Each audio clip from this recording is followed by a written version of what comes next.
Hey guys, and welcome to another ArtifactCCG.com video, and today we are going to be doing the impossible, and we are going to build a Meepo deck. So Meepo is not at all a viable hero, unfortunately, for those of you who actually like Meepo.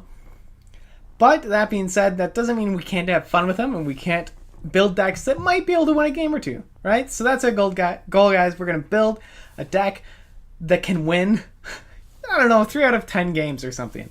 So basically, the problem with Meepo is that his hero card is completely and utterly terrible.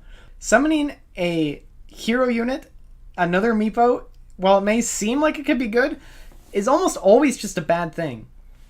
The problem is, when you summon that Meepo, it gets spawned randomly, and while it's a 4 or 5 unit that could be useful, it dies whenever any Meepo dies, which means that now they kill one Meepo and they get 10 gold. Right now, if this was just a creep, paying 4 for a 4 or 5 unit that respawns every 2 rounds would sound insane, but paying 4 for a 4 or 5 unit that when any of your 4 or 5 units of that type die, it's going to give your opponent 10 gold is just, it's so bad. Especially like if you get 3 of them and a single Meepo death means 15 gold going to your opponent. I mean, that's almost a vesture of the Tyrant right there. That's just, wow. So with that, like, as kind of the basis for how to think about Meepo, what on earth can we do with him? Well, there's one thing that he's good at, and that is being buffed, right? If you put buffs on Meepo, he's a hero, so not only do these buffs like stick around, but like you can get more heroes to have more buffs on them to, in theory, make some crazy value plays with, right? Now, how often that's going to happen? Probably not too often, but we can do this with a card like Time of Triumph. So that's what we're going to do here, guys. We're going to build a Time of Triumph Meepo deck because why not? let's do it. So obviously, red-blue, we're just going to start out with the standard red lineup here. Axe, Beastmaster, and Legion Commander. Where are you? So obviously these guys are just, oh, not Beastmaster. What am I talking about? Bristleback, guys. Bristleback. So basically, the best red lineup you can have to start, at least in my opinion. You're looking at 8 attack essentially because of the 2 retaliate, and 7 attack, an almost impossible to kill hero and Axe with 13 effective health round 1. Legion can die, but she still has 9 effective health, and Bristleback has 12. It's just a great lineup to start with. And round 2, we're going to deploy in our Meepo at this point because there are a lot of decent blue cards at 4, mainly at any cost and only that you want to, take away from your opponent. Maybe they killed your Legion Commander round 1 with a Bristleback or something. You toss Meepo in there, wave clear, and kill the Bristleback with that at any cost. It's also got Aghanim Sanctum on the round of 4 mana is a possibility, so we're deploying him in that second round. And then finally, we'll round off with Tidehunter because he works well in these 4+ red decks for providing you an initiative card that can set up big Time of Triumph into like silly other plays. He'll also, providing those initiative cards will make it possible so we can, in theory, use the AoE spell with Meepo before he could be targeted with some sort of hero kill card. So we're going to do that. And let's go ahead and look at some spells. So, not a whole lot we want besides just these AoE spells that are going to kill any blue hero anyway, so Meepo's just as good at them. His only weakness is that he can die more easily to an effect before he would get a chance to play because he's only 5 health. Where are you at any... Well, it's an A, so I should have surmised that it was earlier on. We're going to put in 2 of each. Not going to need a whole lot more. There's only other one card that I would consider, and that would be and 1 for me. Just as the potential upside of, countering some sort of gold deck. But I don't know that it's really worth it. Meepo's going to die way too often, so we're just going to keep those 4 cards there. We're also going to look for that improvement that I was talking about earlier. Let's see if we can find it. There it is, Aghanim Sanctum. And we're going to go ahead and run 2 of them. There's one final card that I want just because it'll make it more fun, guys. We're going to go ahead and put in the Incarnation of Salamene. So, in theory, what we want to do with Meepo, and why don't we just toss in 2 because we can. So how many blue cards do we have here? We have 1, 2, 3, 4, 5, 6, 7, 8, 9, 10, 11 blue cards. It's a little high. but we'll make do. I mean, we can essentially just treat the Divided We Stance as complete blank cards. We're not going to use them until we, like, late game Incarnation of Salamania or something. So we're really only running like 8 blue cards, we'll say. But let's go ahead and start adding red cards. We're just going to run the standard stuff. Bronze Legionnaires, I think they're worth 3. You don't always have to run 3, but I like him. Oh, there's the Stone Hall. 1, 2, 3. It's a good creep lineup to have. I don't know that we actually need any other creeps. These two are just crazy value because they win the creep combat so hard and just stick around forever with their 2 armor. And they're also really good into conflagration because of that 2 armor as well. Let's see here. Improvements for red. I don't really need any of those. Spells?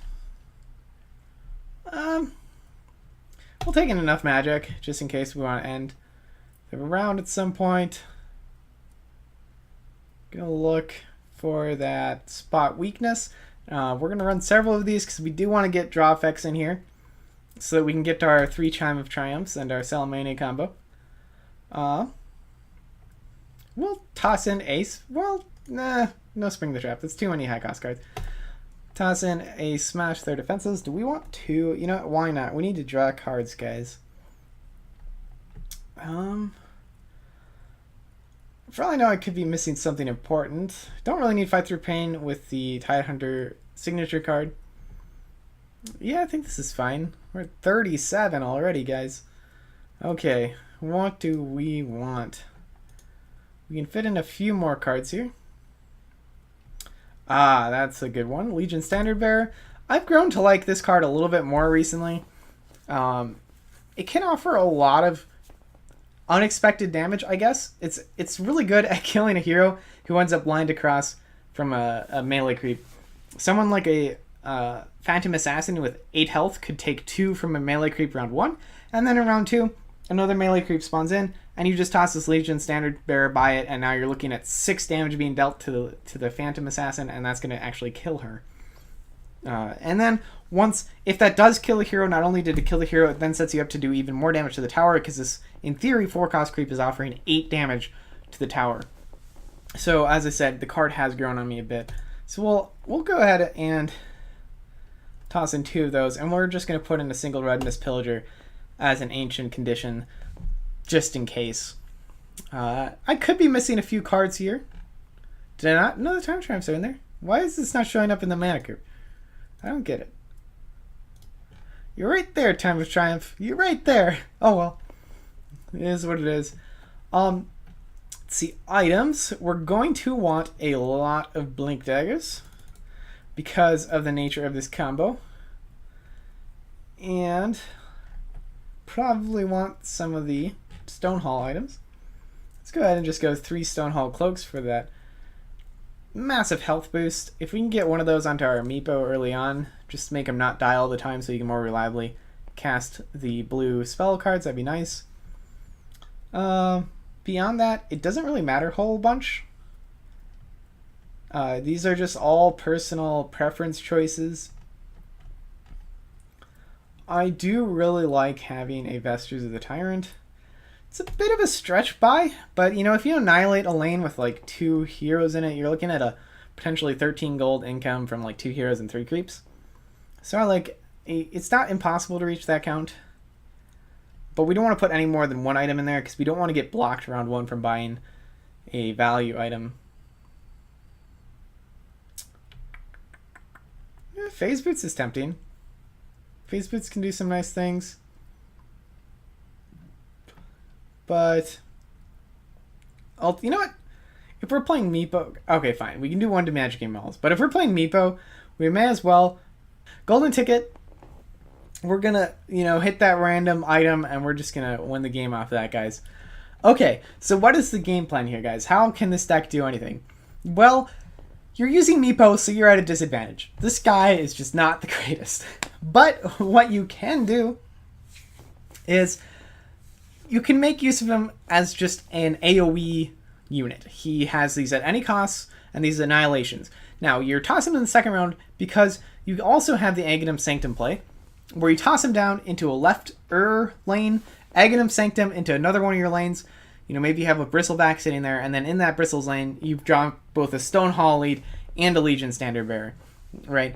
Or maybe even a Smash their defenses and a Creep Down, or a Viscous Nasal Goo and something else, right? So make use of that double round to 4 mana play in a lane could be really good. And then if Meepo survives, you know, maybe you play an AoE in that lane that you're giving up because it's Meepo's lane.